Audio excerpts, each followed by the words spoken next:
નમસ્કાર, આપ જોઈ રહ્યા છો નેશન પ્લસ ન્યૂઝ. હું છું આપની સાથે હેતલ ગોયલ. રાજ્ય કક્ષાનું 10મું એજ્યુકેશનલ ઇનોવેશન ફેસ્ટિવલનો પ્રારંભ થયો છે, ત્યારે તાલાલા ગીરમાં શિક્ષણમાં નવતર પ્રયોગોનો મહાકુંભ યોજાયો છે. રાજ્ય કક્ષાનું 10મું એજ્યુકેશનલ ઇનોવેશન ફેસ્ટિવલનો પ્રારંભ થયો છે, ત્યારે તાલાલા ગીરમાં શિક્ષણમાં નવતર પ્રયોગોનો મહાકુંભ યોજાયો છે, જેમાં રાજ્યભરમાંથી 41 ઇનોવેટિવ શિક્ષકો ઉપસ્થિત રહ્યા છે. જેમાં સ્કૂલ, ક્લસ્ટર, તાલુકા અને જિલ્લા કક્ષાએથી પસંદગી પામેલા શિક્ષકો ઉપસ્થિત રહ્યા છે.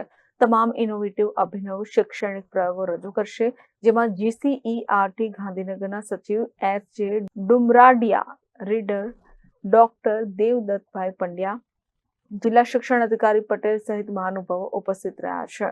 દરેક જિલ્લાના ડિસ્ટ્રિક્ટ ઇનોવેશન કોઓર્ડિનેટર પણ આ કાર્યક્રમમાં ઉપસ્થિત છે. તાલાલા ગીરના આહિર સમાજ ભવન ખાતે 2 દિવસીય ફેસ્ટિવલનું આયોજન કરવામાં આવ્યું છે અને DEI એજ્યુકેશન BEd કોલેજના શિક્ષકો દ્વારા વિદ્યાર્થીઓના સર્વાંગી વિકાસ માટે કરાયેલા નવતર પ્રયોગો રજૂ કરવામાં આવશે. રાજ્ય કક્ષાએ પસંદગી પામેલા શિક્ષકો પોતાના અભિનવ શૈક્ષણિક પ્રયોગો રજૂ કરશે. દરેક જિલ્લાના ડિસ્ટ્રિક્ટ ઇનોવેશન કોઓર્ડિનેટર પણ આ કાર્યક્રમમાં હાજર રહેશે.